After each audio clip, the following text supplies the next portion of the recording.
Okay, so for the heck of it, I'm attempting to do this on YouTube today. I doubt it'll make any difference. Twitch seemed to be working all right, but I just got YouTube up and working, so I'm gonna try this here. So let's do this. See how far we can get.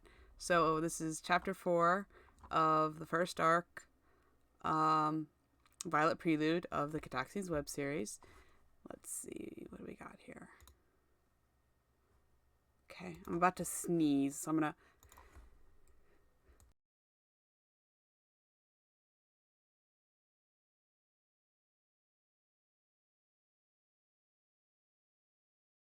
Whoa, that's a clutch mute. Woof, that's almost bad. Okay, so this is what I like to call the date chapter or the dating episode or whatever every series has it. This one happens to be the one for this one in this particular arc. How long is this? 800 and ooh, I should probably get rid of that Twitch. Whatever. Enjoy the banner. I'm not getting rid of it right now. Alrighty.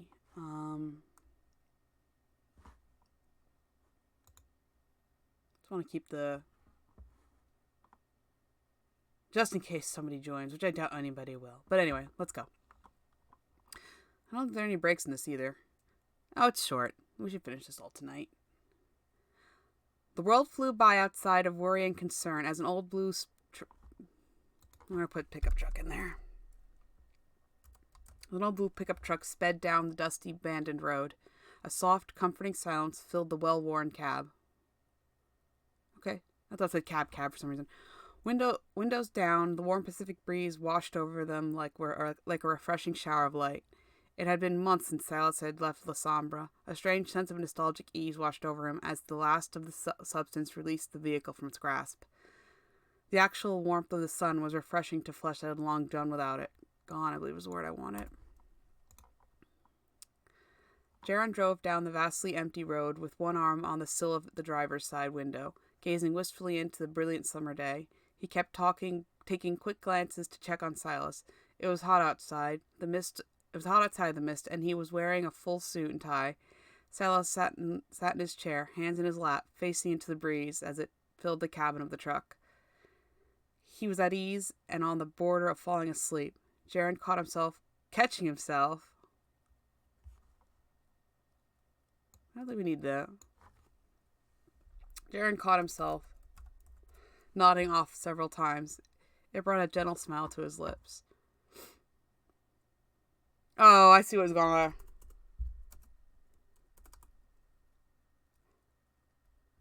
on. I know what I want to say. I just don't think I'm phrasing it correctly. Oh, it's complaining about my resolution again. That's not the resolution I have it set to, but it seems to think it is, and it's not telling me how to edit it. So we're just gonna ignore it. Back here.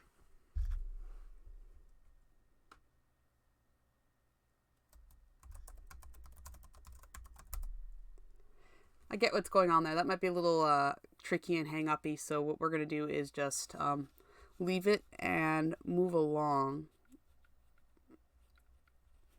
Because the thing is, he's catching Silas catching himself. It's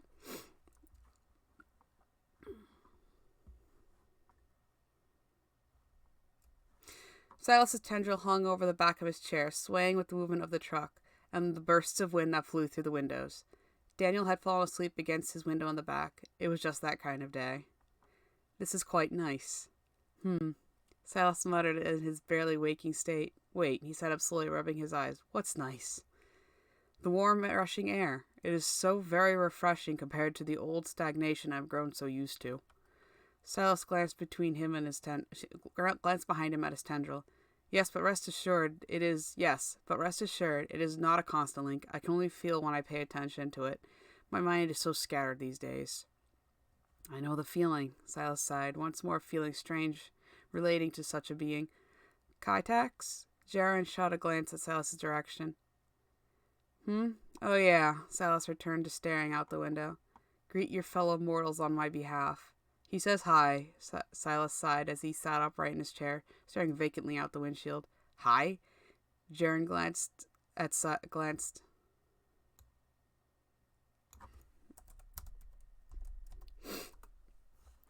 The smaller man sagged into his seat. Come on, Grammarly, you're not working today. You've been a little, fidgety. I'm pretty sure you want to put me at. There. The smaller man sagged into his seat. Greet the other mortals for me, or something. Oh. A moment of pause passed as Jaren considered his response. Somehow he felt saying nothing at all would be just plain rude, and he wasn't entirely certain he wanted to upset the creature that hid behind Silas' eyes. Hi, Kaitax. Praise him for saying my name correctly. He says thanks for not botching his name. Jaren snorted, really?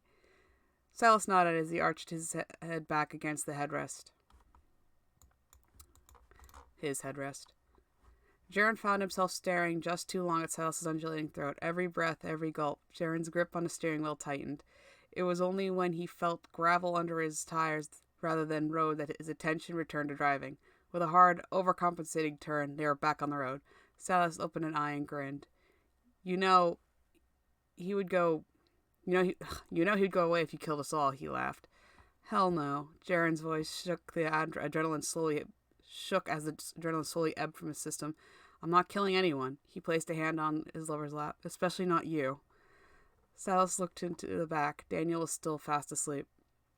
And Daniel, of course. He patted the slender thigh before giving it a squeeze and returning both hands to the wheel. Silas smiled. I should probably heads up. Kaitax is not exactly subtle, and that this carries on forever. You are aroused. Silas glared obstinately out the window. I like this feeling. Go away, Kaitax. He sang in an irritated tone. Go away, Kaitax. Silas sang in an irritated tone. Tell him to stop the vehicle. Goodbye, Kaitax. He repeated, his displeasure growing. Take him into your arms. Put your mouth tendrils together. Do that tasting thing. I enjoy tasting things. I accidentally typed something somewhere. I don't know what I did. Holy shit, Kaitax, stop! Silas bellowed as he sat completely upright in his chair. Jaren spun so fast he nearly gave himself whiplash. Everything okay over there? Yeah, sorry. Tell him you wish to devour him. Kaitax, stop. Humans don't talk that way to each other. Talk to each other that way. And you're getting weird. Just go away for a bit, please. Silas pleaded as best he could. Please and... Fine. I will attempt to sleep, but if I return and this desire is not sated, I will be disappointed. Good. Join the Club of Disappointment. I think they have shirts and hats now. Silas scoffed. Silence settled in the truck once more. Is everything... Are you okay, Si? Jaren gave his companion a series of quick glances. His grip tightened on the steering wheel. He gets weird sometimes. I'm not sure he understands restraint. That could be a problem. The pale man sighed as his gaze drifted back out the window. Restraint? As in...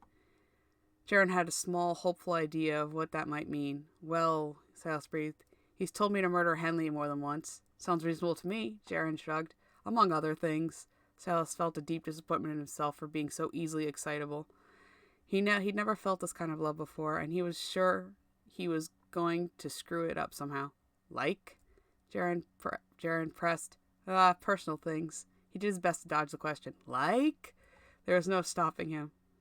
Silas, inappropriate things, okay? A coy smile crossed Jaren's lips as he... This is so bad.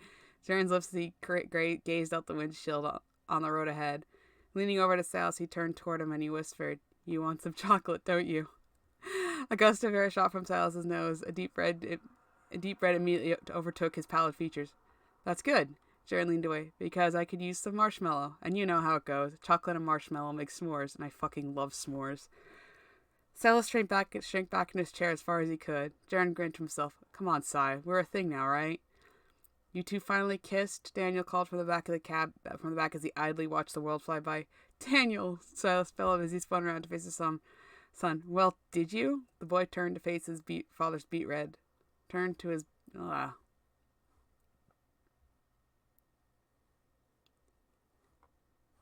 boy turned to his father's beet red face.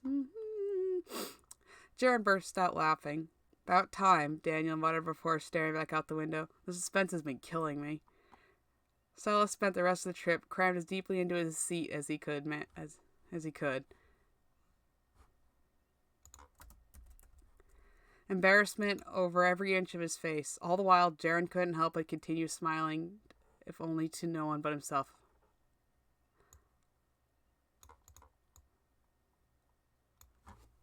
We don't need that part. Too many words. Soon enough, they were pulling into the mall plaza. The grocery store was a large portion of the expanse, acting as the main anchor for the strip. Though he wasn't the one driving, Silas could feel his anxiety mounting as Jaren searched for a parking spot anywhere near their destination. "We can walk," Silas and Daniel both cried out as their blue truck was almost T-boned by someone trying to cross a lane through parking spaces. Jaren settled for a spot far out in the middle of nowhere. As everyone piled out of the truck, Silas made sure to straighten his attire. "Dad?" Daniel began as he slid out of the back of the cab. "Yeah, Dan?" Silas muttered as he straightened his tie in the rearview mirror. "Can I go to the arcade?" Silas wasn't very familiar with this mall. He had to study it a bit to find an arcade a few doors down from the grocery store. It seemed to have clean windows and a well-illuminated sign. It didn't look dingy in the slightest. Silas found this acceptable. "Sure, while you two are shopping." He glanced around the bed of the truck at Jaren, compulsively smoothing his bandana over the mirror. "Or whatever," Daniel added. Silas and Jaren both stood upright, ending their preening sessions and turning to the boy. "Can I have $20 to leave you two alone for a bit?" The child offered an open palm to his father. Silas stared at him a moment before glancing over the bed of the truck to an equally stunned Jaren, who was now leaning into the bed, moving empty coolers around as if making sure they still existed. His eyes darted back to his son as he reached for his wallet. Finding a 20 lodged deep in the folds of the worn leather contraption, he held it out before his son. "What's our password?" He had no intentions of just handing it over. "Password?" Jaren winced in confusion. Silas nodded. "We have a word that we use to let each other know if we need help." "Dad," Daniel whined as he dropped his hands to his side. "Please don't make me say it." "Dan, if you get in any trouble, you might only have one word to tell me you need help." "I'll be fine, Dad, I promise. There are adults over the arcade." Silas grimaced. "That's what worries me. What's our password?" Daniel's gaze darted to Jaren. "Look, I know it, okay? If anything happens, I'll call or text. Please don't make me say it." A deep, disappointing scowl crossed Silas's brow. "Then you're joining us for shopping." He slid the money back into his wallet. "Bub snap." Daniel finally spat under his breath. Silas glanced down at him out the corner of his eyes. "Again?" "Dad, Daniel." "Fine." He turned to Jaren. "The word is bub snap, because when I was a stupid baby, I used to call bubbles popping bub snap. There." He turned back to his father, his hand once more outstretched. "Can I have some money now?" With a smile, Silas handed the 20 to his son. "Spend it wisely." "Here." Jaren swiftly rounded the truck, placing another 20 in Daniel's hand. "Buy yourself some lunch, too. Pizza or something." Daniel gave Jaren a sly grin. "Lunch, huh?" He pocketed both 20s. "Don't mind if I do." With that, Daniel ran back down the lot, pausing. He didn't go back anywhere. There's no back. Ran down the lot, pausing only to look both ways before crossing the main road. "You sure he's your kid?" Jaren chuckled. "He's his own kid, Jer. He's my son, but he's his own person." Jaren nodded sagely in reply. It was an answer he was more than pleased with. "So," Jaren spoke, his hands jammed deep into his pockets, "I figure we have a while with Daniel fully funded for the afternoon."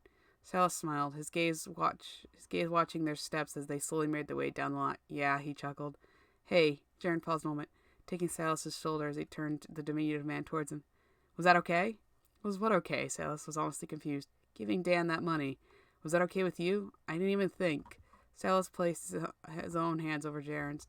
"Daniel has never had two people he could depend on." He patted Jaren's hand gently. "He only ever had me, and I was never all that dependable." Silas scoffed. "He deserves better. He deserves. His hands fell away to his sides. "Better." "Sigh, I didn't mean." Silas shook his head, looking up into Jaren's nearly golden eyes. A nostalgic grin crossed his lips. "Jaren," he placed a hand upon the taller man's shoulder. "Daniel needs someone like you in his life. Whatever happens between us, please remember he looks up to you." Jaren scoffed. "A high school dropout with daddy issues?" "No," Silas laughed. "A human who struggled and came out the other side whole and intact."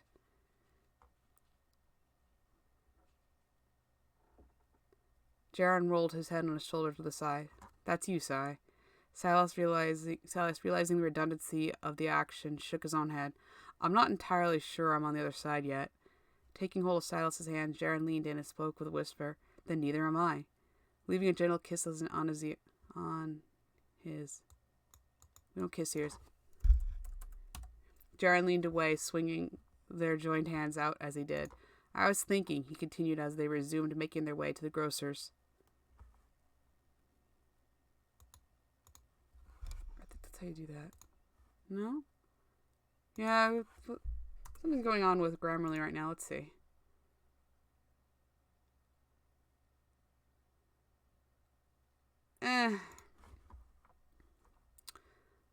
Maybe we should grab a bite to eat first. Silas paused mid-step. Yes, you want me to hyphenate, don't you? As the stomach growled as if on cue. Loud and almost painful, he doubled over a bit. Yeah, he groaned. Maybe we should. With a smile, Jaren tightened his grip on his partner's hand. Any preferences? Silas eyed the length of them all. There were quite a few options, but he was torn between the ease of an infinite fill of a buffet and the nice cozy lunch with his newfound love. Is newfound one word? Yeah, okay. I'll let you decide. He smiled up at Jaren, a thin purple film forming over his eyes. You still with me? Jaren whispered as he noticed the subtle change. With you? Silas looked up to him once more. Your eyes, they're hazy. Purple, kinda. That's not Kitex, is it?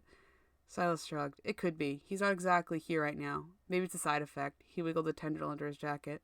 A lot seems to be changing at once. I mean, don't get me wrong. I'd be happy to talk to the guy. I'd just rather it not be so startlingly sudden and against your will. That still rubs me the wrong way, Sai. Jaren rubbed the back of his neck with his free hand. Jer, Silas smiled gently, following Jaren as he led them toward the cozy eatery at the end of the mall. Phew. It was against both our wills. You sure about that? Jaren spun around to face him. Silas nodded firmly. I know that feeling, Jaren, of being powerless and having zero control, of waking up and not knowing where you are, much less who you are. He sighed. I don't think... Oh, hey, gave up on my crappy resolution. Good job. Oh, it's back. That's so bizarre. I'm casting at 1920 by 1080. I don't know why it's doing that. I'm just going to continue on. 1 concurrent viewers. It's got to be me watching myself.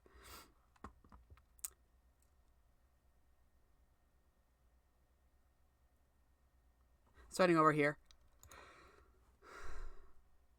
Silas nodded firmly. I know the feeling, Jaren, of being powerless and having zero control, of waking up and not knowing where you are, much less who you are. He sighed. I just don't think that's something you could fake. Not so genuinely. There we go. His eyes had returned to their normal muddy brown hue. You give that monster a lot of credit. What if it just read you and copied those feelings? Jaren had a startling jarring point. Silas had no concept of how pervasive Kitex could be, how deep he could have already settled himself in Silas's mind, how much he could just have been mimicking, how much he could have been mimicking for his own.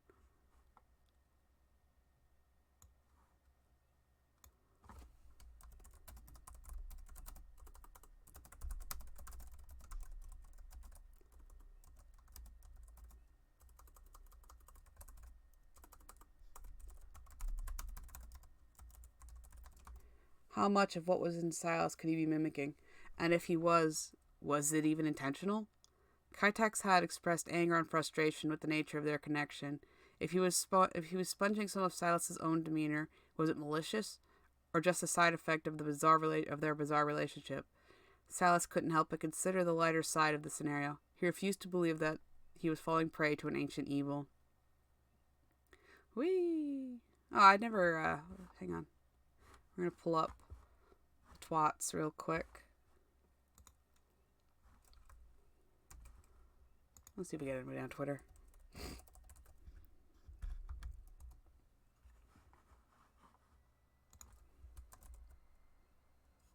Update on data sharing.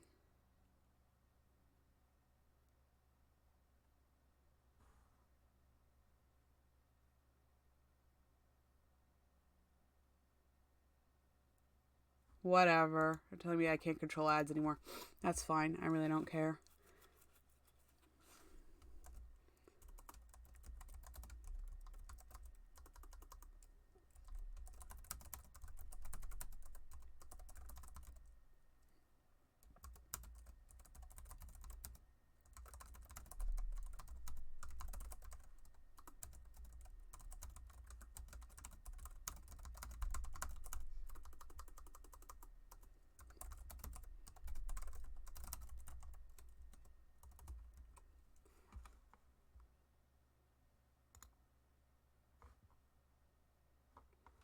Just want to see how that.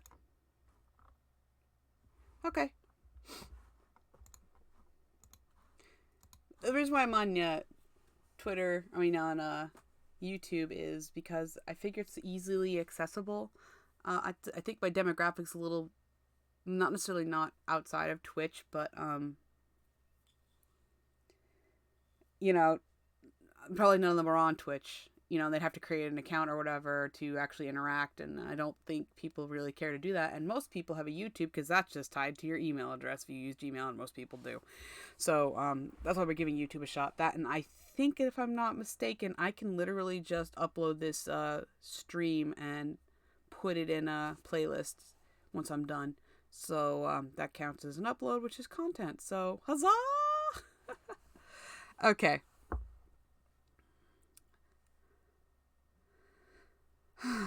I have to believe that whether or not that's true, that it's all part of some greater misunderstanding. Silas sighed. I'm gonna get rid of those ellipses. I got a lot of those, but we're gonna get rid of that. Silas sighed. I refuse to accept that this thing is evil. It could be, and I could be a fool. But for now, I have to take him at his word. Why, though? Jaren hissed. What if we all just piled in the truck and left La Sombra? He'd go away, wouldn't he? Silas stifled a laugh. You think you could ever get your old man out of that diner of his? Jaren slouched, knowing full well he'd never have a chance of convincing his father to leave his life's work. We'll be fine, Jar. Silas slipped his arm around Jaren's waist. Jaren's toned waist. Ooh. He leaned in as close as he could. Stay with me, okay? Jaren wrapped his arms around Silas' shoulder. I'm in this for the long haul, buddy. With a quick mutual squeeze, they resumed their journey to the restaurant, hand in hand. Walking in, they found themselves surrounded by a warm darkness. Dim lights hung from the ceiling, small candles flickered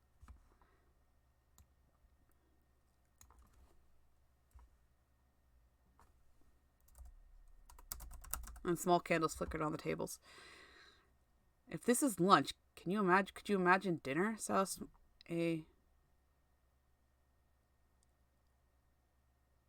Probably get rid of the A. No, I'm not.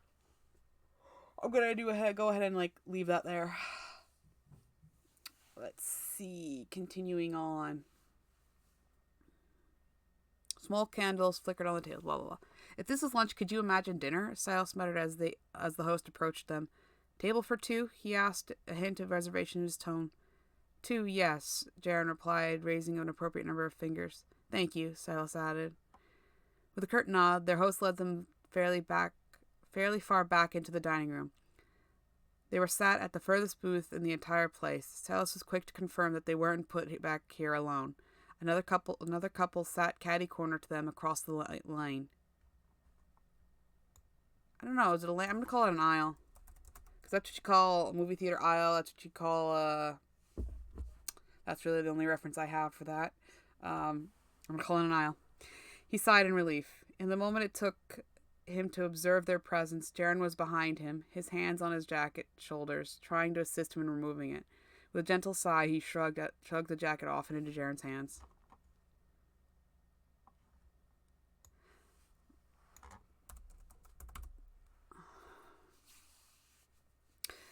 Too many hands. Hands. Once they were seated, the quiet sound of piano music filled the air between them. A soft smile and gentle snort came from Jaren as he continued examining his menu. I feel like there might have been...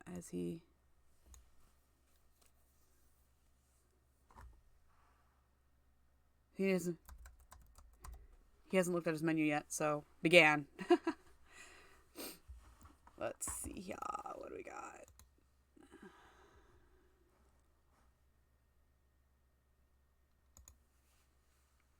so funny. Oh, I'm not going to talk about social media right now. I'm trying to keep it on topic. Is this somebody dead? Oh, shit.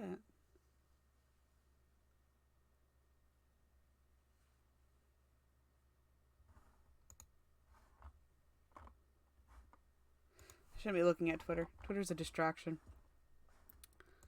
I'll just keep that up so I can tweet again if I have to. Okay, continuing. Excuse me.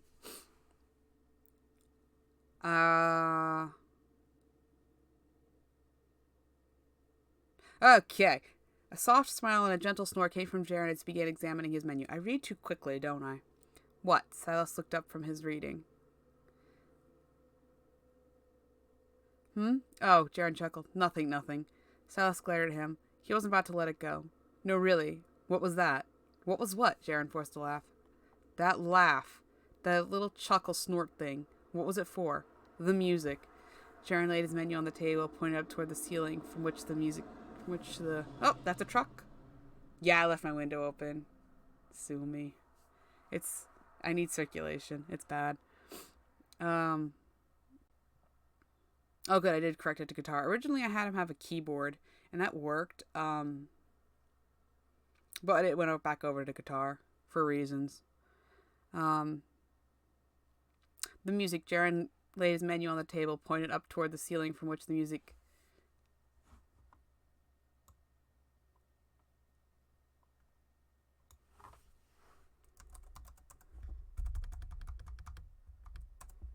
Oh, my, microphone cable's across my keyboard. Let's just fix that real quick. Sorry if there's a lot of banging. Oh, that's probably even worse. Okay. Fixing my microphone real quick. Okay. So, for reference, if anybody cares, I'm just using a blue Snowball Ice. Black.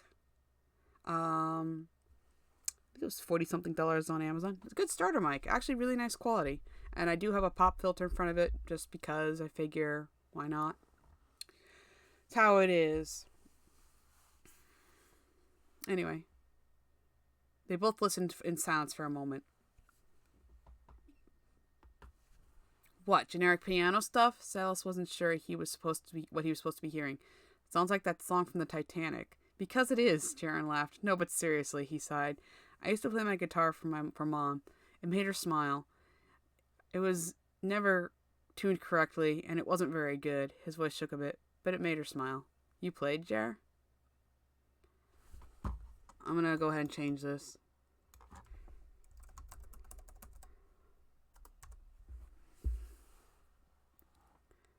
You played, Jar? Silas peered over his menu. Not well, Jaren snorted. I wasn't exactly allowed to practice. Never really had the chance. His words trailed off as a slew of unpleasant memories resurfaced. She sounds like an amazing woman. That was a weird inflection there. She sounds like an amazing woman, Jaren. Silas beamed, resting his menu on the table. Oh, she was. Jaren grinned from ear to ear. Mom was the best chef in the whole damn world. She had an amazing gumbo recipe. She took it to the grave. Jaren laughed awkwardly. For the best. I'm not sure anyone could do it justice. There was a moment's pause, as fonder moments came to the surface. Silas rested his chin on his clasped hands, watching as smiles ebbed and flowed from Jaren's ebony features. Was Ebony really the one I thought I went with Sable. I'm pretty sure. I'm going to check that on another screen, because I'm pretty sure he's supposed to be... The frickin' hell. Oh, yeah. It's more a Sable. Sable's kind of red, and people aren't really red, but... That's more the color I was going to give Jaren. Hold on. Yeah. Meanwhile, Silas is the palest piece of shit you could ever find in the universe. So, Jaren's Sable features. Actually, that's funny. I used to, back when I would play on Warcraft PTRs, I always had a character named Sable Eyes, and for some reason that was one of my favorite names I ever gave a character. So, I like the color Sable. Here we go. There it is. The Hazel Eyes. Hold on. Come hither, my notebook of notebooks. So So what did I where did I put that? Chapter 3, Jaren's eyes are brown. So I'm actually probably going to open a poll on this just for the heck of it, because apparently I go back and forth on what color his eyes are. So let's hold on. Chapter 3. Oh, chapter 4. We're on chapter 4. Hazel. I think I'm going to give him hazel just because I think those are nicer than just regular old brown. Because the whole idea is Jaren actually, looks okay while Silas looks like utter crap. Which is probably what you've noticed is that every time we describe Silas, it's kind of in a almost demeaning tone. But when we describe Jaren, it's like power, energy, a good person, good looking. It's basically a reflection of Silas's own confidence, you know. So I'm gonna leave Hazel here, and I'm gonna leave Brown there, and I'm gonna start I'll do a poll on that because I figure what the heck. I did want some community, some involvement in writing this, and since I already have the plot pretty much stamped in stone, well, this might be one of those opportunities to just ask people what they think, because I'm not 100% committed, although I think Hazel... We'll just keep Hazel. His brilliant hazel eyes lighting up and fading out, wistful memories and those less worth remembering. May I get you anything to drink?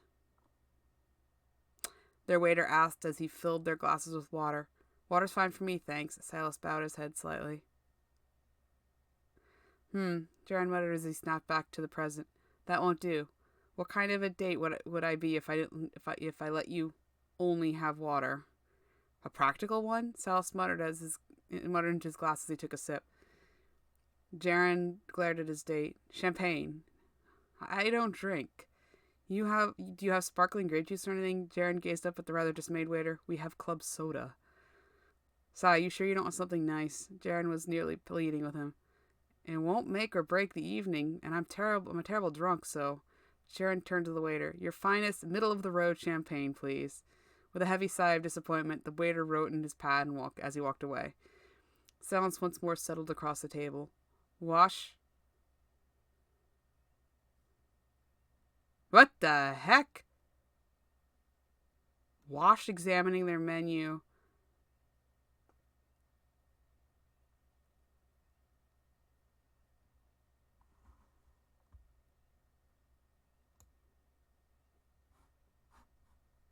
Oh, God, that's a messed up sentence.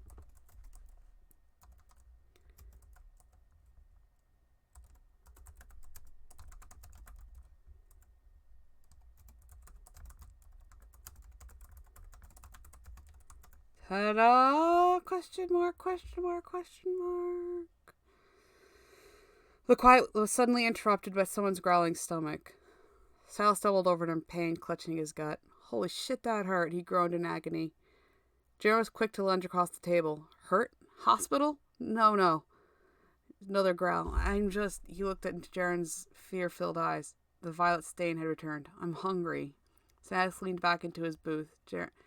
Jaren narrowed his gaze. He didn't believe that was all there was to it.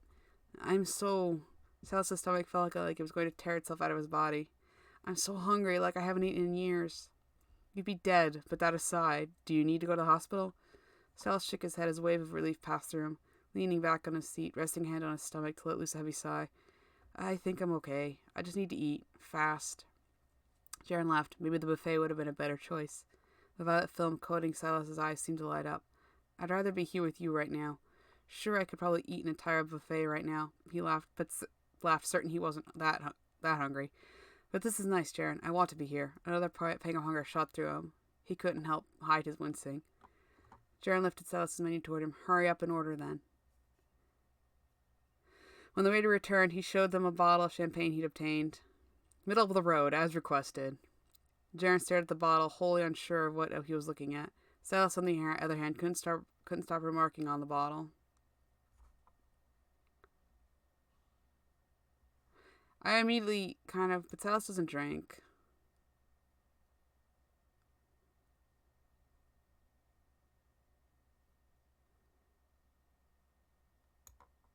I don't know why I gave him that character quality. I don't think he needs it.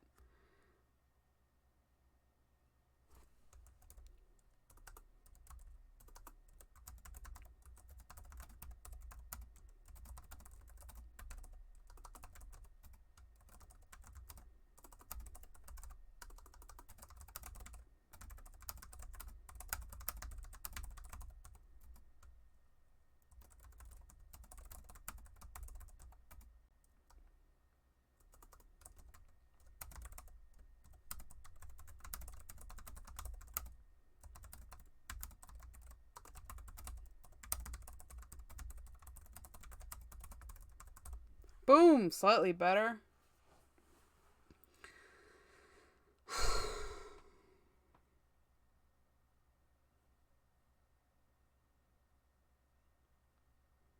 Appetizer sigh? Oh yeah, sure. Calamari? Silas drew his lips tightly, stifling what could have been what was sure to be a bawdy guffaw. Oh God! Jaren pinched the bridge of his nose as he caught on. Fried calamari, he demanded as he turned to the waiter.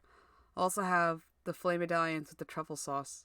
Your starch, the waiter muttered as he filled out their order. Loaded baked potato. Such a fucked up place. Have your steak and truffle sauce. I fucking love truffle sauce. But also a loaded baked potato. I mean, I guess you could get that probably at any place that serves steak, but it just seems so weird to me. Like a starch instead of a veg. Like, what are your starch options? Potato, french fries, potato served a million different ways. God, I love twice baked potatoes now that we're on that topic. I haven't had twice baked potato in a million years. I don't think we have any potatoes. It's not like we could go out and get them anymore. Oh my goodness, I started late today. Blah. I was playing Risk of Rain 2 with my brother. I love that game now. Quite good.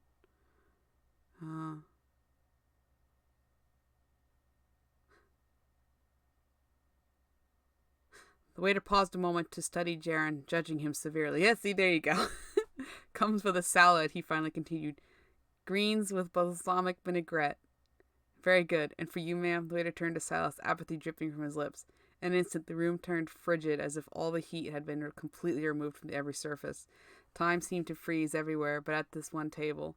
Jaren pressed himself back into his chair, unsure if it was his place to speak up. A brilliant violet light shot from Silas's eyes as he continued staring at his menu. A trickle of something violet seeped from the corner of his... We don't need... Like smoke rising from a flame. He looked largely unfazed, save the abnormal look in his eyes.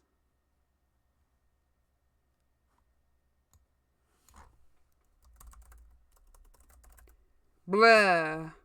He appeared largely unfazed, save the abnormal look in his eyes. Try again. Excuse me? For some bizarre reason, the waiter had yet to flee. Try again.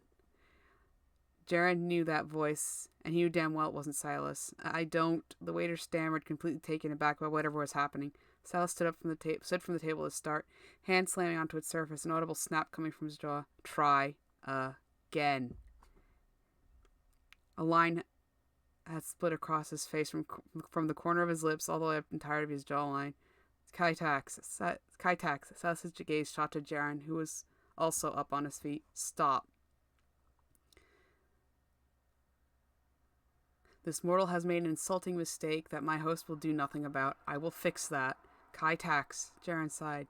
It's really up to Silas and how he wants to handle this, not you. He will do nothing. He does nothing. He does not stand up for himself. The waiter had only just begun backing away from the table. Where are you going, Digestive? Kaitax grabbed the waiter by the collar with long, pointed fingers. He pulled him to the table, a maddening grin on his distorted lips. Kaitax, stop, Jaren bellowed, slamming his own hands onto the table. I get you're offended on Silas's behalf, so am I, but goddammit, that doesn't give you the right to act or speak for him.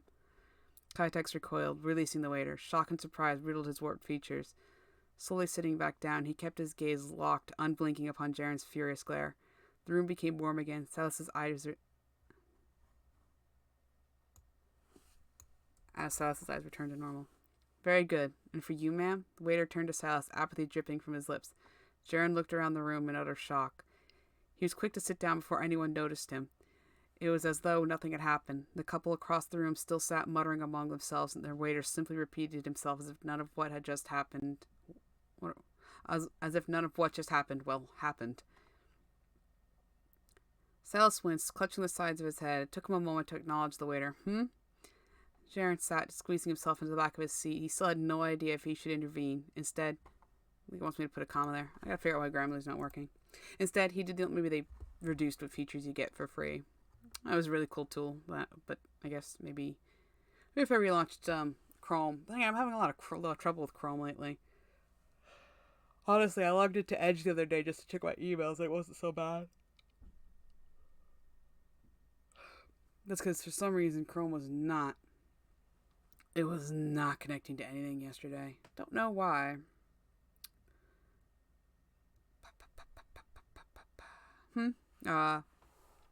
Jaron sat squeezing himself into the back of his seat. He still had no idea if he should intervene.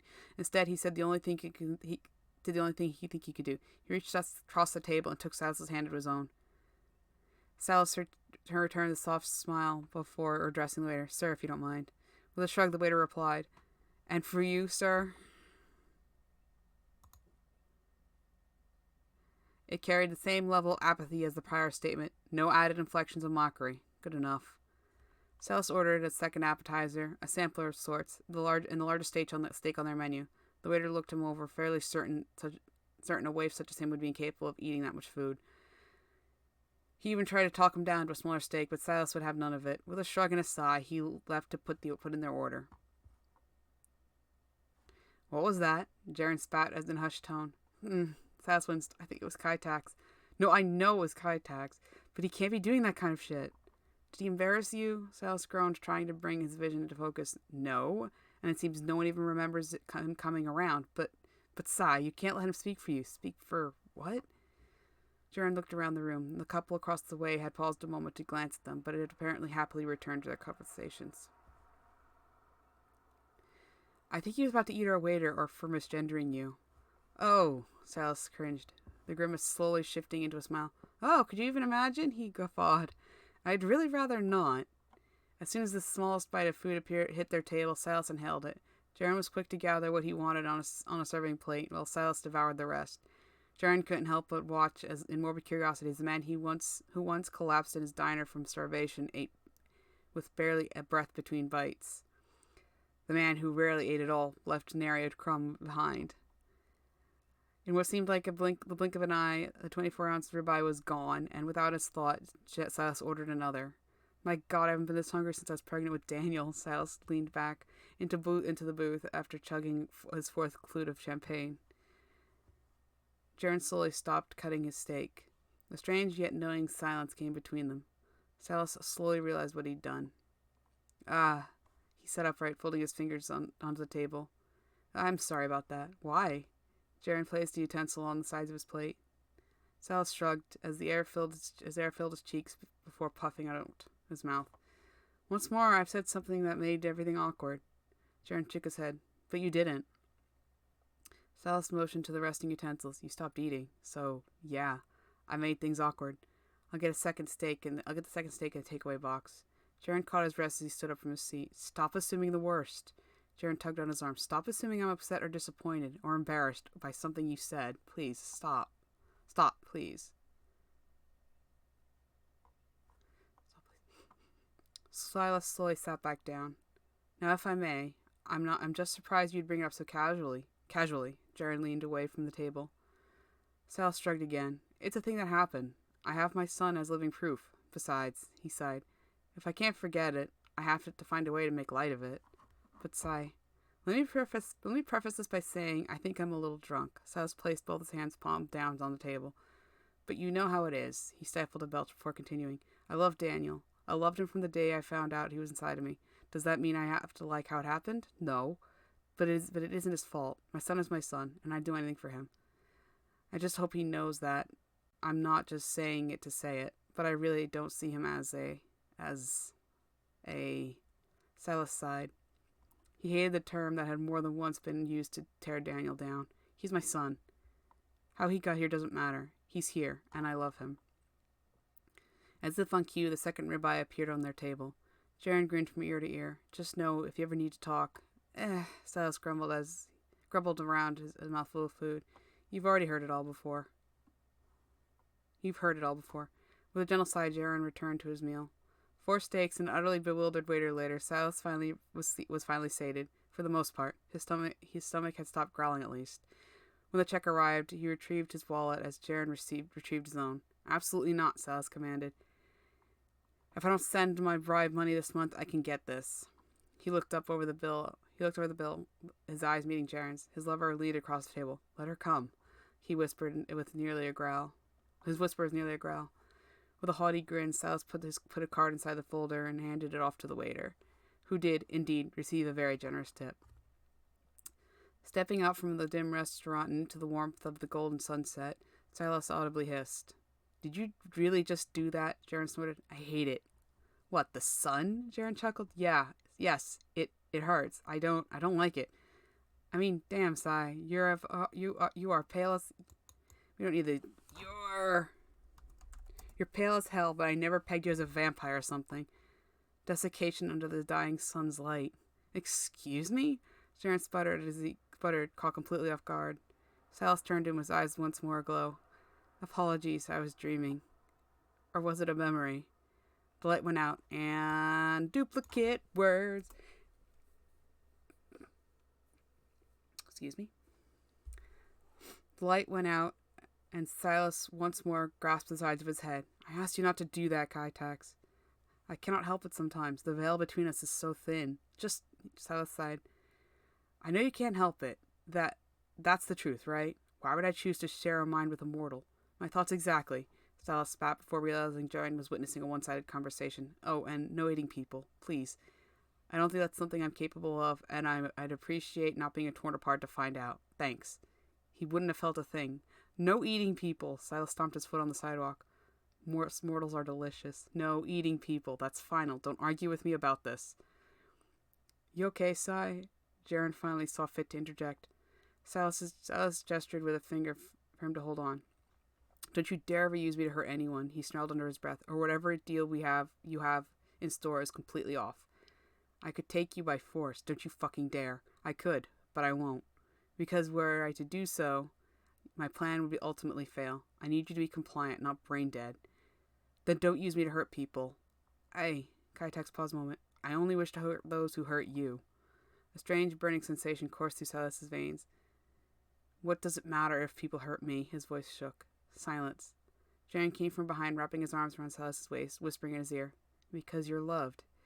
Watery eyes opened, gazing at the setting sun. I prefer the dark, because no one can see you, which means they can't judge you, Silas choked. I prefer the light, because everyone can see how lucky I am to be with you, Jaren smiled. Silas turned to face him in his arms. It's only been a day, Jaren. That doesn't mean I may or may not have been wanting to ask you out for a few years now. Really? Silas laughed. I mean, I'm not exactly good looking. Jaren shook his head. It really wasn't about that. And stop selling yourself so short. You know what I mean, Jer. Jaren laughed. Well, with all this trouble he's putting you through, maybe Kaitax could give you a makeover? Silas laughed. I think that's exactly what he intends to entice me with. Always read the fine print, bud. Jaren squeezed his lover tightly before letting go. I plan to do exactly that. With a coy smile, Jaren shook his head as they headed back toward the grocery store. I almost forgot. That's why we came here. Silas sighed as they paused outside the arcade. Mind if I pop in on Daniel? Of course not. Not far into the arcade, they found a crowd of kids swarmed around a machine. It was an old-fashioned arcade case of yore. Silas motioned for Jaren to follow him toward the crowd. There, in the middle of the mall, hands firmly planted on a joystick and buttons, stood Daniel, eyes glued to the screen. The kids around him muttering something about a high score. All Silas could understand from it was that it was some kind of fighting game, and Daniel was apparently about to place on the leaderboard. The game chimed a rather upbeat tune as the stage seemed to be cleared.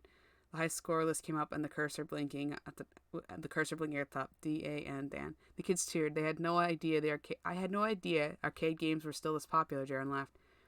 Silas shrugged. I think anything can be interesting if you make it so. Daniel spun around, eyes dry and red from staring at the screen, a wild grin filling his features upon seeing his father at the back of the crowd. You saw that, Dad? I did, Silas laughed. I beat a 40-year-old high score, the boy cried at the top of his lungs as he ran up to his father, embracing him with a tight hug. I'm so proud of you, Dan. Silas sighed contentedly. It wasn't even that hard, Daniel scoffed as he leaned away. It's all about the patterns. Have you eaten yet? His father was beaming. No, not yet. But can I borrow some more money? These guys have been cheering me on for a while now. You already had $40, Silas cried out. I had 40. I have $40. Silas could hardly form a syllable in response. With a heavy sigh, he reached for his wallet. Finding the last 20 in its folds, he handed it off to Daniel. Hold on.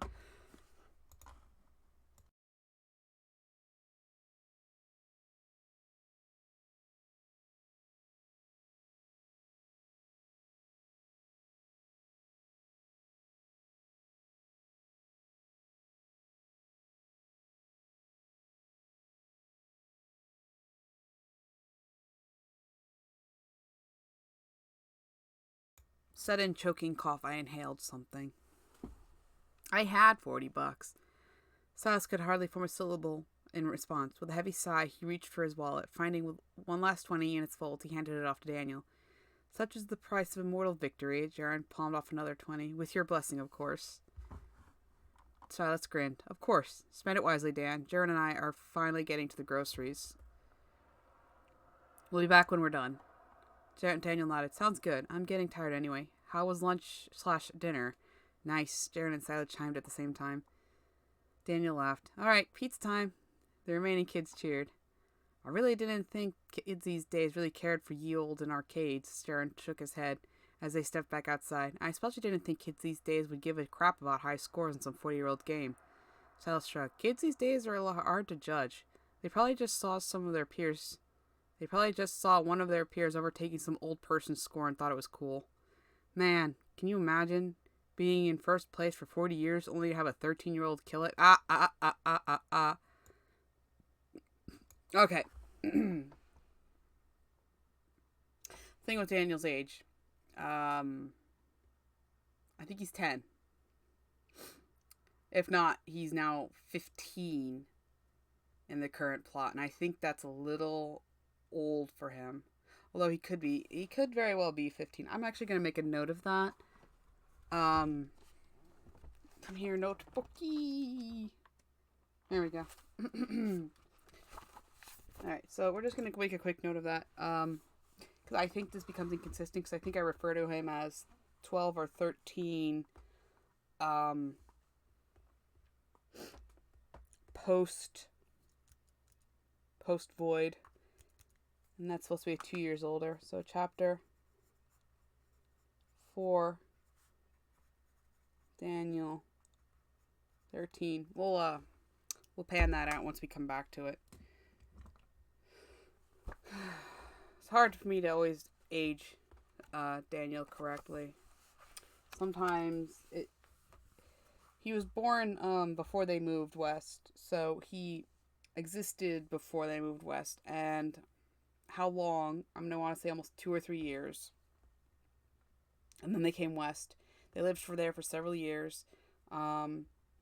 Decent terms with Jaren. So he could be 10. That means they were there for 7 years. That's a long time. That's about how long I held my job. Well, I held my job down for 10 years.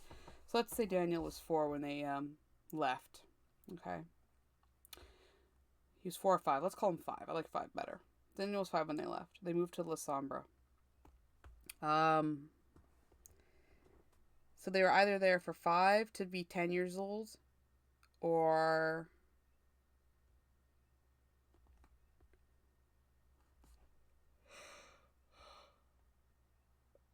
8. That seems like a long time too.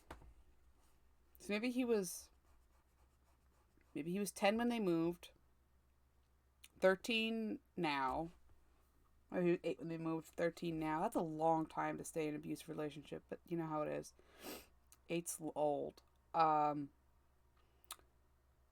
So he's also really mature for his age, no matter how I spin it. He's kind of a bit grown up for his age, but he has his reasons.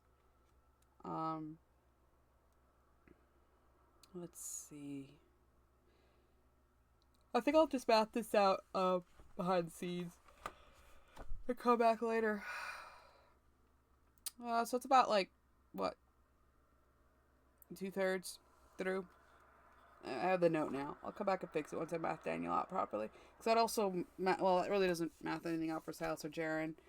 Jaren's younger than Silas, and when the void happens, they're about the same age. So, we'll keep that. Whoever it was, they were probably 13 when they scored it. Jaren nodded to the side. Point made and taken.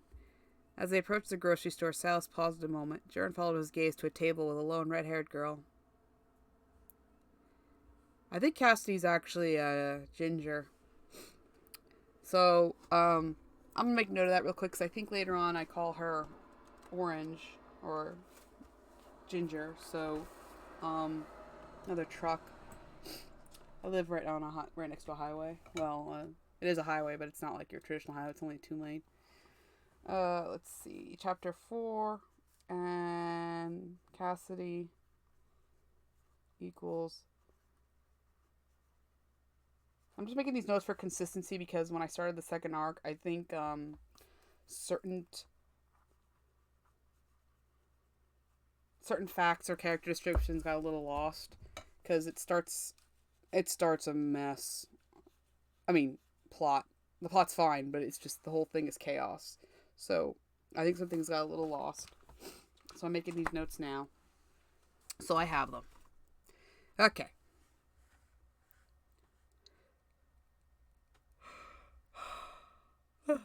I apologize. Oof, I might try to do these earlier. It's just, in my current situation, it's hard to do things when people are roaming around and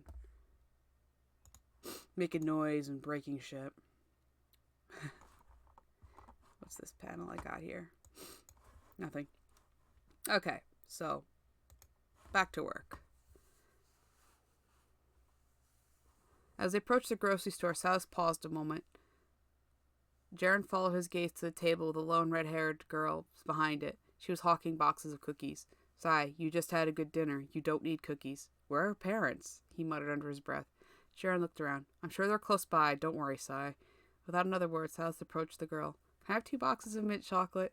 The girl's green eyes seemed to light up as she darted under the table. 2 boxes. Can I interest you in a chocolate coconut for half off? She gave him a confident grin. Sure, Silas laughed. Why not? Screaming a little, she reached under the table and handed him another box. $18.75, please. Silas looked into his wallet only to be reminded they'd given Daniel the last of his cash. There was a moment of panic in both their eyes. I've got no cash, Silas sighed. I could take credit. She whipped out a card reader for her phone. No. Will you be here in like 20 minutes? The girl looked out of the parking lot. I'm here until the sun goes down, so probably. Okay, look. I'm gonna go in, get my groceries, and come out with cash. That sound okay? Beaming, she put his cookies under the table. I'll keep these waiting for you. Thank you very much. He smiled at her with a nod. Jaren sighed as Silas returned to his side. Without another word on the subject, they went inside.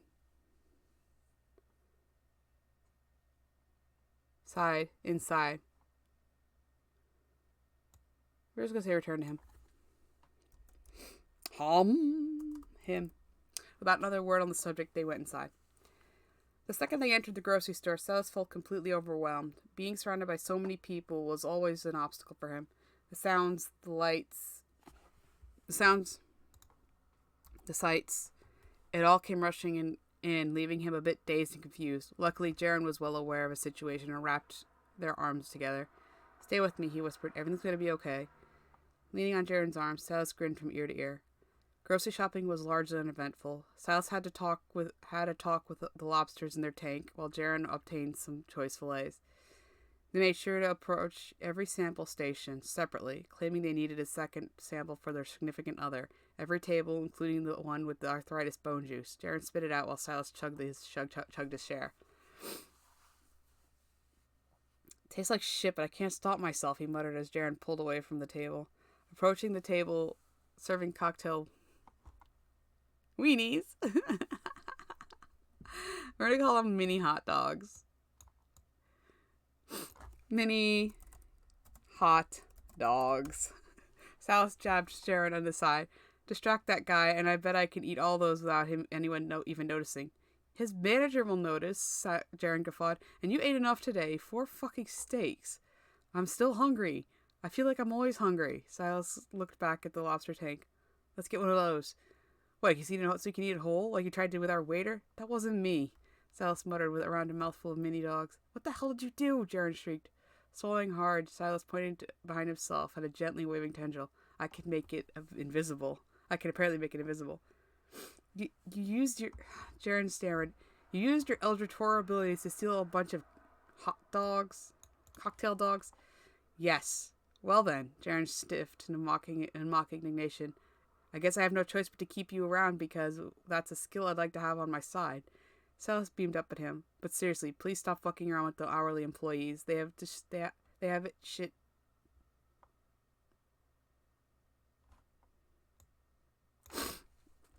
Bad enough as it is. Swallowing another round of hot dogs, Silas tilted up to Jaren. Yeah, you're right.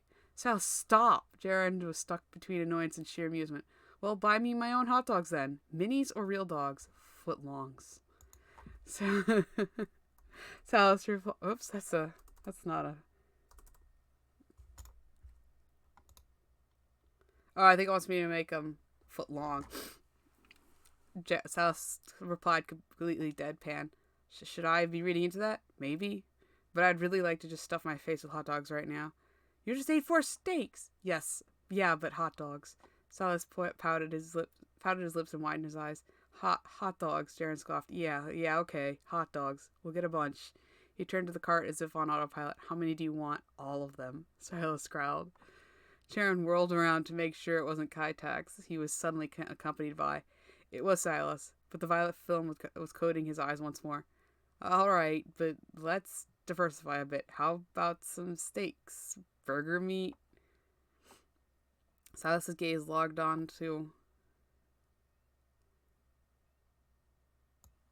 Hang on. I have...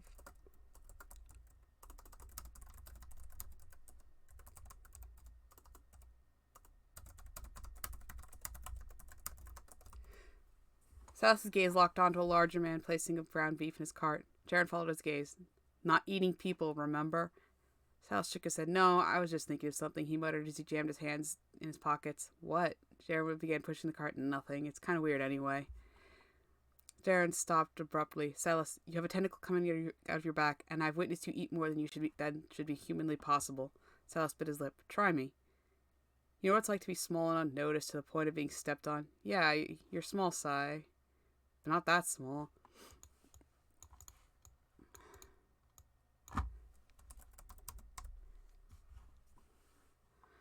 Silas shook his head. I don't even mean physical size. I mean, he took a deep breath. Being so beaten down, you don't even know if you're worth the air you breathe. Like you're so insignificant that if you screamed at the top of your lungs, no one would notice. Memories of a lonely childhood returned to Jaren. He was far more familiar with this feeling than he wanted to admit. You ever just get so tired of no one even noticing you that you want to just get in people's way just so they notice you, even if they think you're being an asshole? I know what it's like to want a voice in a world where everyone just wants you to shut up and obey, Jaren sighed. Close enough. Silas smiled sadly. But what does that have to do with the fat guy getting hamburger meat? Jaren started pushing the cart once more. He can't be ignored. Jaren opened his mouth to reply, but he couldn't find a suitable response. I'd kill to take up more space, Silas breathed. Maybe not that big, but just, he looked down. Not some invisible rail. Jaren took Silas's hands in his own. I can see you just fine. I know, but... He looked down in shame. I don't... Tilting up to face Jaren with an eye closed. Would you hate me if I put on some weight? Hate you? Jaren balked. I've been trying to trying to put meat on your bones for years. Silas closed the distance between them, embracing Jaren with all his strength. Letting go, he took his lover's hand as they continued their journey gathering groceries. Throughout checkout, Silas kept his eyes trained on the bags filled with all the meat he'd gathered. Tugging on Jaren's arm, he whispered, I want the hot dogs in the car. I'm hungry. Jaren rolled his eyes, handed him a bag laden with various kinds of hot dogs and sausages. Don't eat them all at once, or you won't have any for later. Fair dues, fair dues. Silas laughed as placing the bag in the cart. Swiping his card, it wasn't until he prompted for cash back that he remembered the girl outside. Ah, shit, I hope she's still there. With a sigh of relief, they finally left the store. Stepping out into the cool night air was the most refreshing feeling either of them had felt in a long time. They paused a moment, taking in the cool breeze coursing across their skin. This is why we came out here, Jaren sighed. This beautiful weather. He turned to the west where the mist could be seen stretching into the sky. And then that shit came along. Well, if it's any consolation, Silas dug into his hot dog bag and opened a package. I came with it. Jaren burst out laughing. And it's a good thing you did, or there'd be nothing good about that entire mess. He reached for the hot dog bag Silas clung to for dear life. Here, he grinned. Let me load the truck up while you go get Daniel. Silas pulled the bag away from him. I'll leave your meat on your seat, okay? Eyes darting between the bag and Jaren's irresistible grin, Silas decided he could wait a bit to continue stuffing his face. With a disgruntled sigh, he handed the bag off. If I finish first, I'll bring the truck up front, all right? Silas swallowed his hot dog. All right. Shouldn't take long to fish him out of there. Jaren patted him on the back. You're a great father, Si. All right. Silas turned to where the girl had been. Lo and behold, she was packing down her things. Hey, he called out as he approached her. Hey, sorry, I still have those boxes? She looked up to him, sunglasses now obscuring her eyes. A brilliant green light came from behind the lenses as she smiled uncontrollably. Silas backed up a bit as it all seemed wholly unnatural. Sure did. She reached into her pack and retrieved his boxes of cookies. Is 1875 still okay? Of course. Silas handed her the 20 he got to check out. Keep the change. She smiled so brightly that the glow behind her glasses flashed even brighter before dying down. Are you... Oh... She covered her glasses with her hands. Yeah, these dumb things have lights on them. They act up sometimes. I just use them to see my way home. Where are your parents? The girl froze. Do you need a ride home? She shook her head a moment before eyeing Silas up and down. No offense, mister. Silas smiled with a nod. I appreciate you buying some cookies, but I don't know you, and I'd rather just go home the same way I always do. It's not far. Thank you, though. Silas laughed. Fair enough. You be safe, okay? She nodded. You too. And you are to find me, every weekend, crack of dawn to crack of dusk. Cassidy Jones peddles her wares. Cassidy Jones?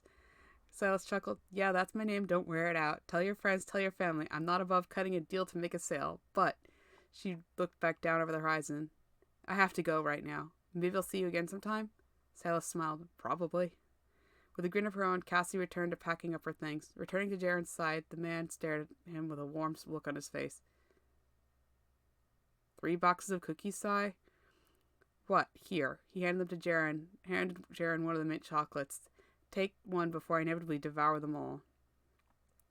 Did you need 3 boxes? Jaren laughed. Not really. I didn't even want the ones I was going to buy intentionally. Then why? Because, he glanced back at Cassidy. Something about her. Si, you can't save every child in the world. I know. Least I could do was buy some cookies, so why the hell not?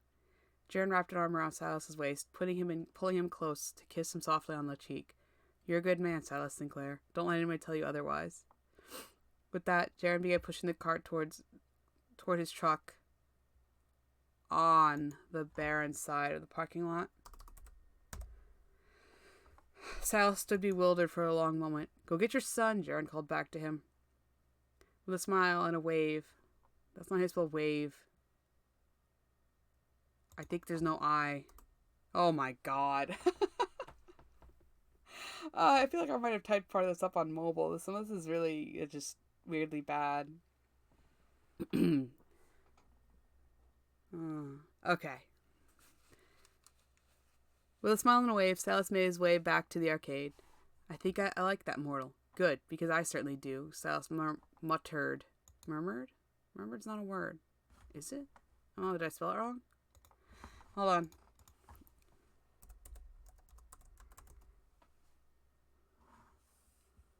Oh, yeah, I spelled that kind of wrong. Murmured. There we go. Okay, bringing back OBS back up. Okay. Where the heck was I? Oh, crap. Almost done. Just cracking my back. Oh, excuse me. Oh, a lot of yawns. Mm. This is a nice short chapter. I like this one a lot. This is probably one of my favorite ones to write.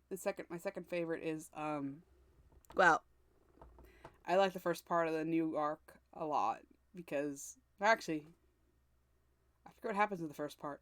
I like the first chapter, so that's like 5 parts, which is now on Wattpad. If anyone wants to check it out there. Um, what's happening right now is as I edit these, I am bringing the edited versions over to Wattpad and replacing them. And when I'm done, I'll finally mark it as a complete project and, hopefully see about optimizing it to maybe get some eyes on it over there. Who knows? Maybe it'll happen, maybe it won't. Anybody show up in... Nobody showed up in the... What am I talking about? Yeah, okay. Nobody showed up. Nobody ever shows up. I had one person show up on Twitch, but it was a bot, which, was disappointing, but still, it's something. Anyway, almost done. I like that mortal. Good, because I certainly do, Silas murmured as he began making his way to the arcade. The ride home was uneventful. Silas and Daniel both dozed off while Jaren drove in placid silence. Arriving at the Sinclairs, they sluggishly unloaded the truck and put everything away. The refrigerator was now brimming with meat. Daniel was just happy to see a steak or two. Don't eat it all, Dad. I want some too. Daniel yawned as he slowly made his way up to the short flight of stairs toward his room. Don't worry, Dan. As certain as I am that I could eat all of it, I didn't buy it just for me. We'll have a nice grilled steak some night. Loaded mash. Silas held up a bag of potatoes. I know you like your starches.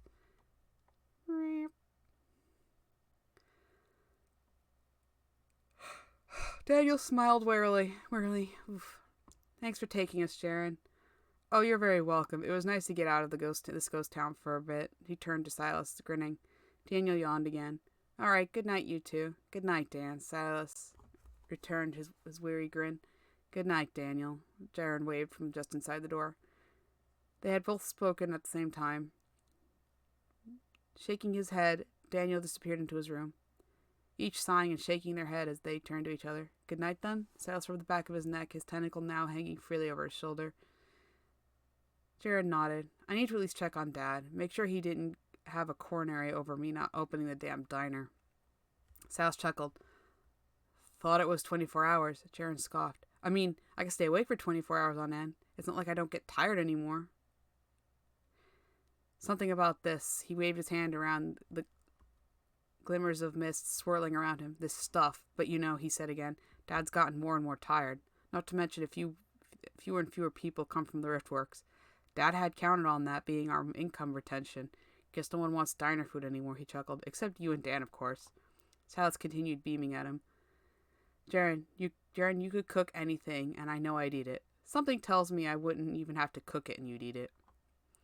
They both laughed a bit awkwardly before moving toward each other. Good night, then? Silas repeated as he reached out to place his hands on Jaren's hips. Good night, Si. Jaren took hold of his shoulders, planting a kiss on his forehead. I'll text you with how things are back home. Silas laughed. If the old man gives you too much shit, you know where you can crash. Leaning in once more, Jaren left a tender kiss on Silas's lips, barely pulling their lips apart. He whispered, Let's hope he's pissed. Silas snorted. Good night, Jaren. He breathed as their lips touched briefly once more. Good night, Silas.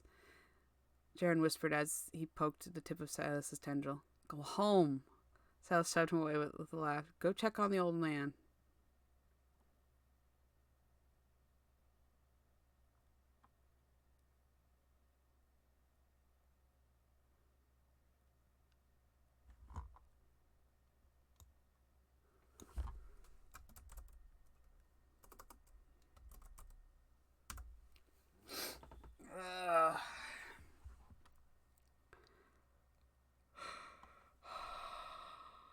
With a grin and a wave, Jared finally headed home. Quick aside, this is something I used to do. I haven't had a reason to do it yet, but I'll bring it back when the time comes. With a deep, contented sigh filled the empty living room.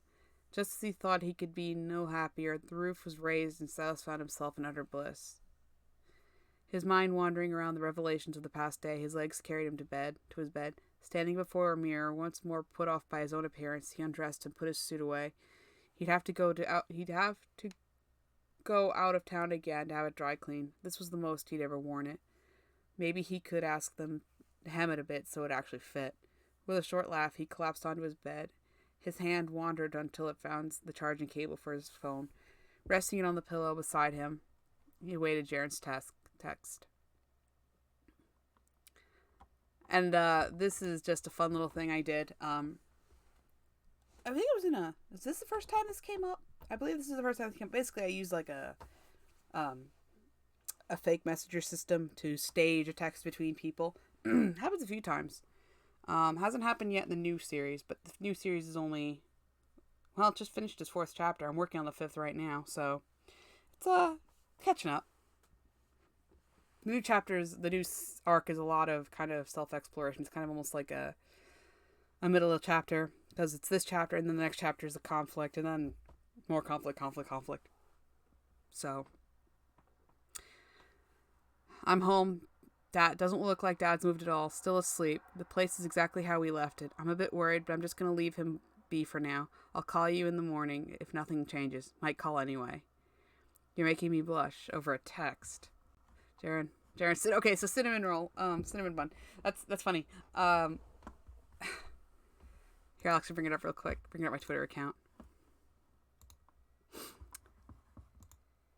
So a friend of mine, who was reading the story for a while, and Flossie Bunny, she got this impression that Silas was an octopus, and yeah, that works, because, and Jaren was a cinnamon roll, and that's kind of perfect, because he's sweet, and just soft and wonderful. So she made this picture. I have the whole thing on my phone, I believe. I hope it's on my phone. It should be. And it's just a cinnamon roll with a sword and a shield, and this little character with the purple tie. So the cinnamon bun just kind of carried over to being Jaren's kind of personification. So it's calamari and cinnabon. I actually had a short little mini series go on about two little things I had named calamari and cinnabon. So I know Cinnabon's a name brand, so who cares? But yeah, so that's it, and I just love the one tentacle Silas has right now stays with him even after he becomes completely comprised of tentacles, and it's shorter than all the others. So this person, my friend, knew that its name was Stumpy. So Silas always has one short, really, really shorter tentacle, and its name is Stumpy. That doesn't come up for later. Good night, Jer. Good night, Sai. Good night, Jer, he whispered aloud as he turned off his phone screen. Resting on his chest, Silas drifted off into the most comfortable sleep he'd ever had in years. No matter what horrors the future might bring, he knew he'd never have to face it alone. For once, Silas Sinclair wasn't afraid or worried about a single thing. His life was finally worth living, not because he had to, but because he wanted to. For once, Silas Sinclair was happy right to the very core of his being. For once, he fell asleep with a smile on his face. Update. Done. Alright. So we're going to just go ahead and go over to Wattpad. Look at that. Yep, first chapter of this one up. So we're going to actually go here. We'll go to here. And we're just going to delete all of this. I have a feeling I can just Control A it, but just in case.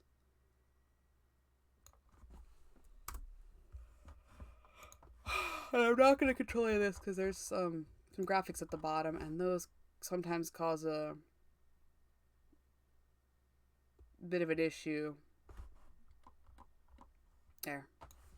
And we leave the quote behind because I'm pretty sure Wattpad wouldn't be too savvy with me using song lyrics. Wait for this to load. It takes a minute, especially since there's a photo in there. And since there's no breaks, I don't have to check much. Just make sure the photo showed up. Up, boop. That's really good about that. Alright, so publish changes. Whew. Alrighty.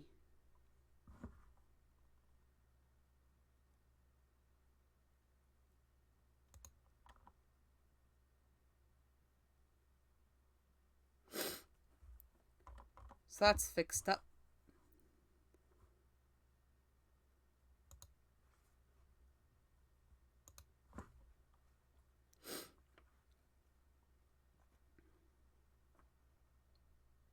Yay! Okay. So once, like I said, once we I know there's a way to um I think there's a way to classify it as quote complete. So I'll do that once all the chapters are finished editing this way. It shouldn't take too much longer if I actually, you know, keep doing it. So we just finished.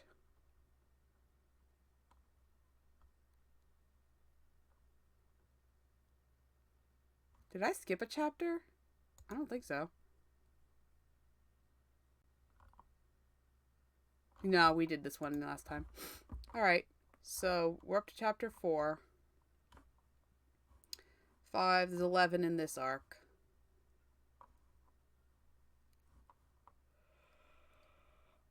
I thought this was done completely differently. It'll be shorter parts to edit, but there's just more of them. Rather than page breaks, I ended up doing parts, completely different part breaks. A, it gives me more content. B, it ends up being less of a wall of text, because some of these, this chapter alone was going to be over 20,000 words in the stars. So I decided to start breaking them down into around 3 to 5,000. Some of them are short, some of them are like 1,200. But I tried to rationalize what a normal chapter length was, because I figure reader fatigue and whatnot. So now it's pretty easy. You just go to the site. It's just a pop by real quick. I go here just once in a while. I'm the only person who comes to the site. I'm like, nobody else does.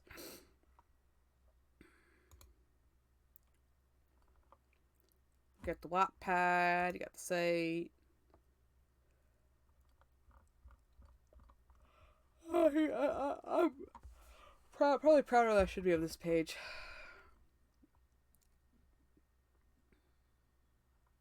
I have all the names of the arcs somewhere. I don't even remember what this one's called.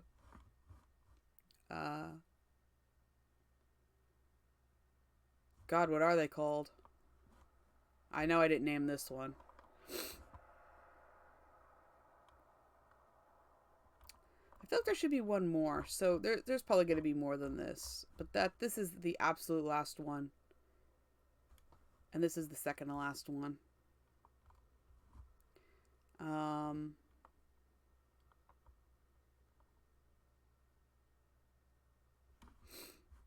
Violet Prelude is the one that's done. I haven't been keeping up on the changelog.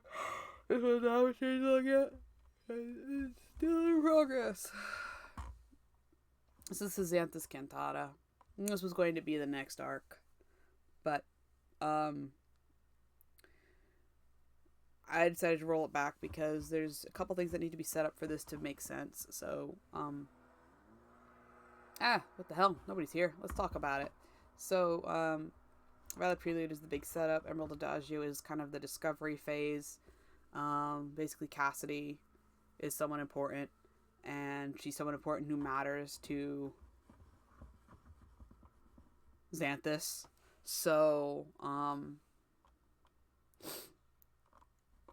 her having an affinity for Silas and Jaren pisses Xanthus off, and Xanthus, basically wages war in response. So, if you've been following along, you might know who this is, but I'm just calling them Xanthus for now.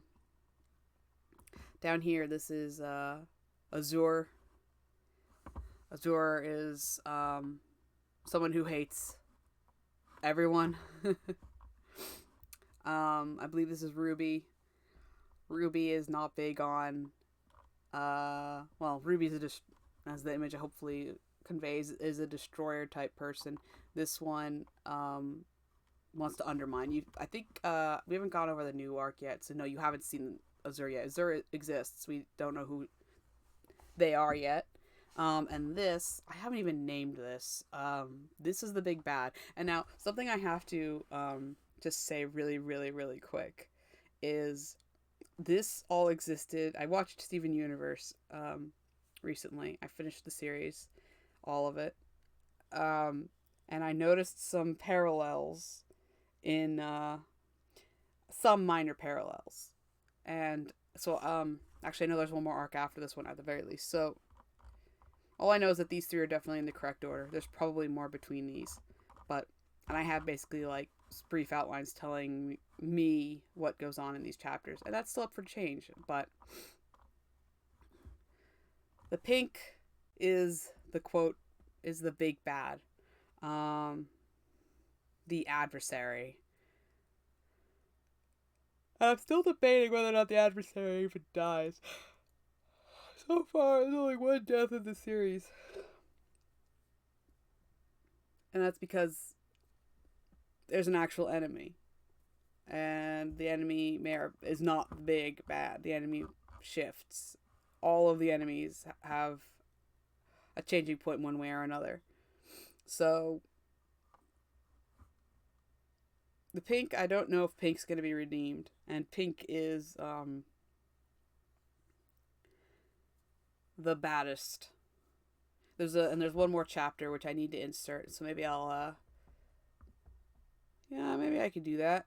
Let's I believe I'm using Instagram size pages for this. So problem is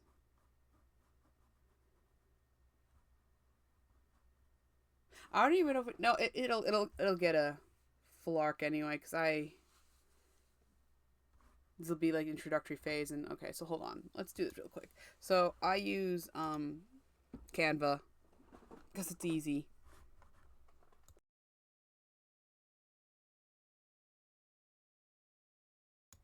It offers a lot of good actually, I think I have these designs in here somewhere.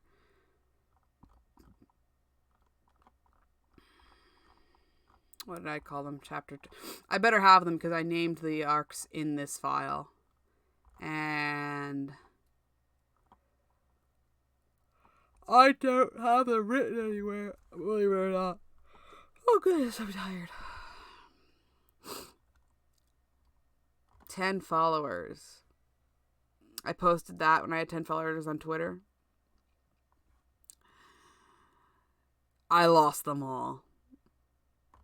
Yeah, they all went away. I hate social media. I'm so bad at it.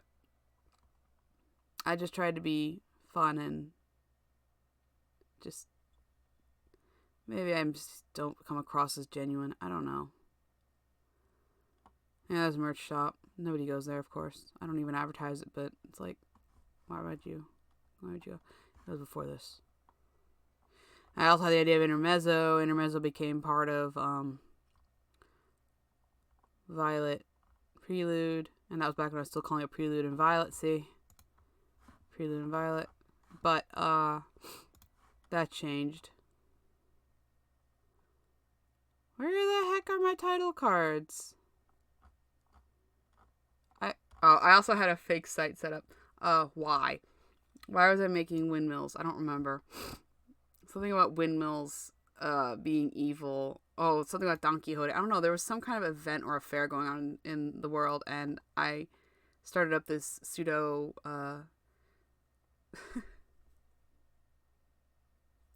Do I still have the demo site anywhere? I think I put it on Wix. I never published it, obviously I can't afford to have more than one site, and the story is more important, so goodness. I swore I made them here. This is where I had all the stock imagery. Excuse me, I'm gonna yawn again. Oh god, I'm so sorry. My sleep schedule is utterly obliterated. They're hiding behind something, I think. Like the face paint is gonna... They're gonna be behind the face paint of something else. I would assume it's something to do with Violet Prelude. And since we're still calling it Prelude and not the Prelude and Violet, it was called that. Some blank shit.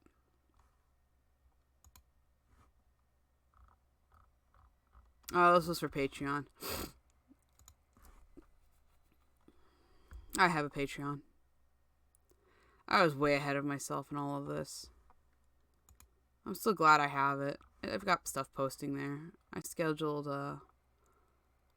old school Cataxians to post there. So, yeah. No. These did really well on social media. I'm just going back and forth now. I'm just going back and forth now. Oh yeah, I also had this event called Weird Words, and I delisted it. Nobody played, and it was pointless. It was a lot of work, and I did it for a few months, and I never got anyone to play. I thought it was fun.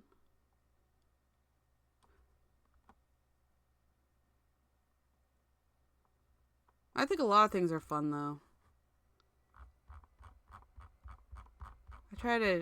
I guess my problem is more that I don't remember ever posting these. These are good. I'll have to come back to this one at some point. I'm always looking for stuff to put all over Patreon. Not Patreon, Instagram, which is another dead-end outlet. I'm not quite sure what to do. And I talk about this way too much. Like, it's just a hang-up I have, I suppose. I make a lot of content, and it's just not it's not what people want to see, I guess. I guess the other thing is I've always figured I have to generate interest in my content. It's not like I'm going out there and reading Reddit or something like that, which I not gonna lie, I watch the crap out of Reddit reading videos, because that's just, Harik's missing. That's okay, because they're easy, they're fun. You just run the text through a reader. Oh ho. This is back when we still had Intermezzo. Maybe it is more newer than I thought. No. Nope. Unless I might have accessed it more recently to add that last arc. By the prelude. 11. Hold up. Here we go. Xanthus Cantata. Emerald Adagio. Fix that color a little bit. Azure Ensemble. There we go. Ugh. Scarlet Symphony. There we go. Scarlet Symphony.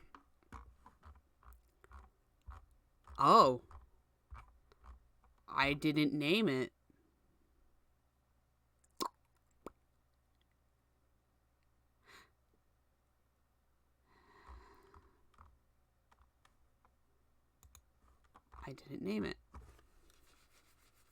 I don't know. Oh, I was trying to come up with another way to say pink.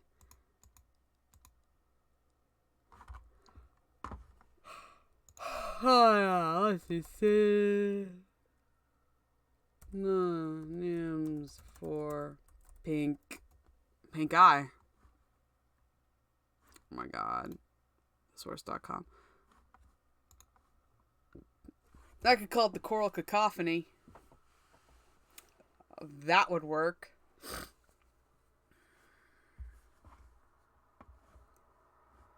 Yeah. I'm too afraid of using rose.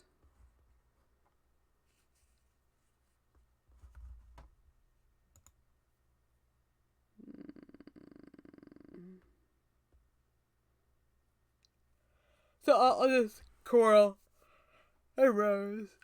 I don't want to use rose.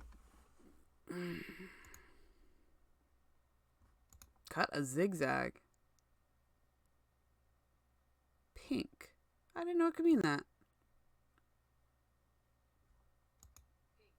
Oh, here, let me turn on the sound real quick. Here, you can hear this glorious voice. I have no idea if you actually heard it.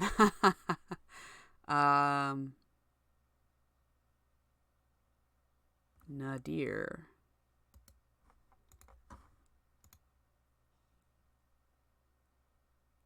Wow. I've nadir. Weird. I like to think I'm pretty good with my words. I have never heard that one before. Word of the day is Chiron. Whoa, I like that. I've heard that word before. A text-based graphic overlay displayed at the bottom of a television screen or a film frame as closed captioning or the scroll or the crawl of a newscast. Oh, God.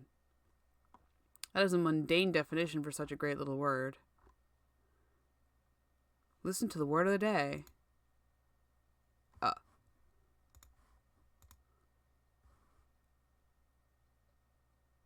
What the shit?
The fuck?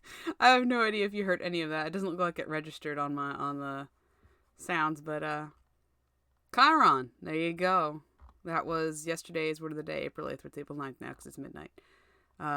Happy Chiron Day. I love that word now. Problem is I don't know how I could ever use it. Could you pass the SAT? I did pass the SAT. Not too shabbily either. I did pretty good for, nation standards? Didn't do too good for my class standards. Bunch of very smart people in my class. A graduating class of like 55. Yeah. So,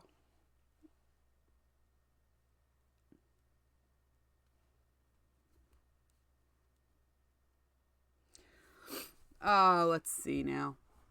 I came here for a reason. Pink. Right.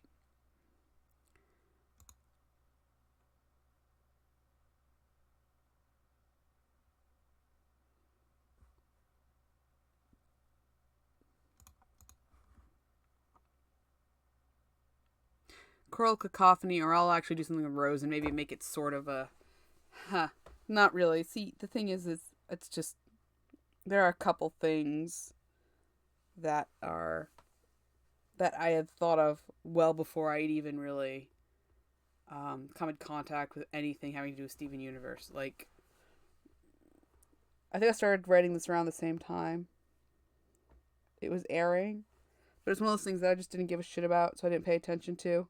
I don't watch TV. I don't watch cable, and I'm not into watching series anymore on general because I just don't want to get attached to anything, and either have it be dropped, canceled, or that's it. That's it. I was also watching Happy. I love that fucking show. I love Happy. The first season is fucking amazing. Second season, it could end. The first season could end, and that'd be fine. My brother and I binged it all in one night by accident. Great, fantastic piece of television work, but it apparently didn't do so hot, so it didn't get renewed for a third season. But like I said, that's what happens, and that's why I hate watching a series because I'll get into it and I'll want to see more, and then it'll get canceled. And I heard, I didn't hear anything really about Steven Universe, but it was still, I love cartoons personally. It was in my peripheral, but nothing I really paid attention to. I ended up writing my story and drafting and doing some work on it. And then years later, 2-3 years later, I finally sat down and watched. Tell me Steven Universe has at least been running for 3 years.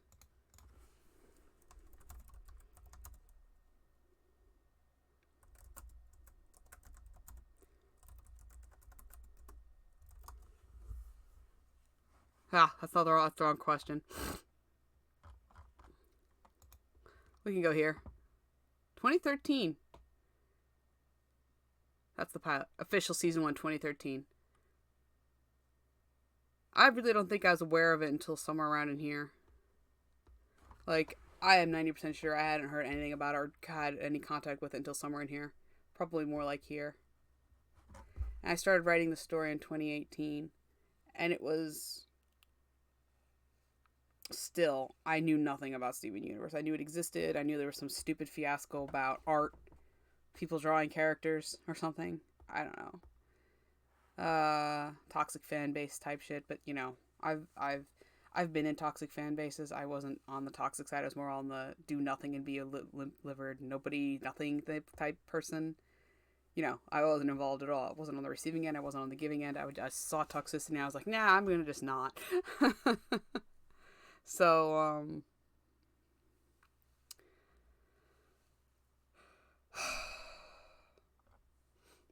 there was a couple components.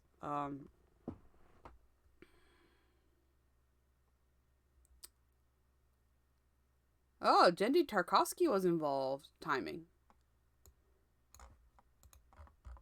That's, Powerpuff Girls and Dexter's Lab, I believe. If I'm not mistaken, I probably am. I know I've seen him before, but somehow I'm still disappointed. Oh, definitely Dexter's Lab. Okay, so I was wrong about Powerpuff Girls. That's I'll get back to you on that one because I know who did that too. Oh yeah, Powerpuff Girls movie. That doesn't count. Toon Adventures, Batman the Animated Series. Is that the one that was on WB? Two Stupid Dogs, The Critic, Dexter's Laboratory. Yep. Cow and Chicken. Powerpuff Girls. Yay, I wasn't wrong. Supervising producer. Okay, never mind. Writer, recording director. Okay, so he was involved, but not... He wasn't the main dude. What the fuck? I don't know if I've seen that. I think I have. I don't remember.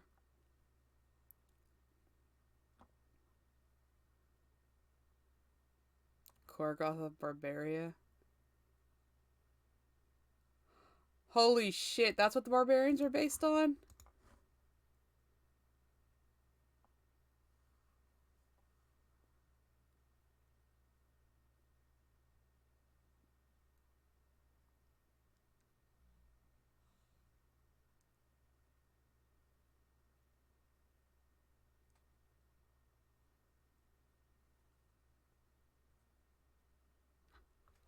I'm curious now.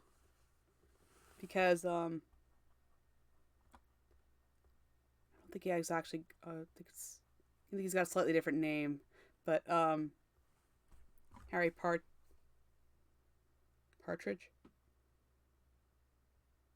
Happy Harry. The guy who did the Skyrim video everybody fucking loved back in 2011 or whatever.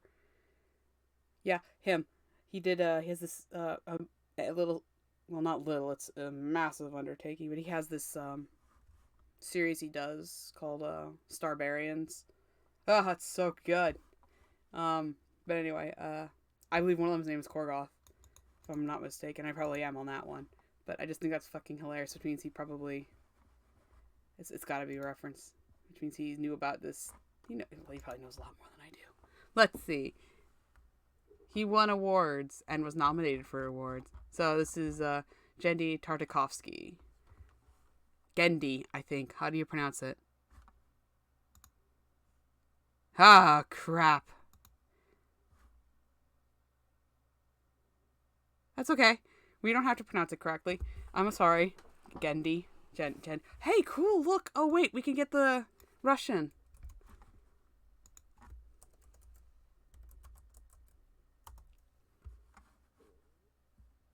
Oh. There's one here. Oh, Lord. Gennady? I'm going to go ahead and say that's not it, Google, but... Could be. He could have just dropped the A. Anyway, cool. Where were we? How'd we get here? Oh, Steven Universe.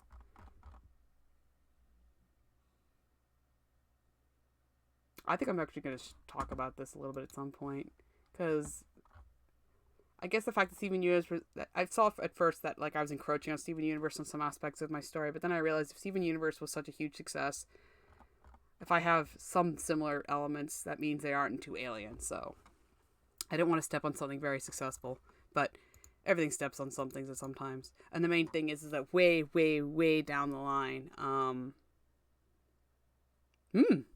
now at least 2 arcs from now, Kaitax and Silas get split apart, for better or worse, and they eventually learn how to put themselves back together. And so there's this like a joining and unjoining thing that happens repeatedly with them, and eventually Jaren gets involved. So yeah, and it makes this horrific creature, and I forgot what I called them. I think I was going to call them monoliths, but that's a callback. I was going to call them, the first thought was titans, and I was like, no, can't use that for obvious reasons. So I had to come up with a title for this chapter. I think that's all I was looking for. Oh, I was going to create a new slide. Maybe we'll do that tomorrow. All right, so this is all done for now, and this is updated. This is the site. Don't care too much. This is what's been going on since the beginning of this year. I'm pretty proud of it. All right, gonna end the stream here. Later.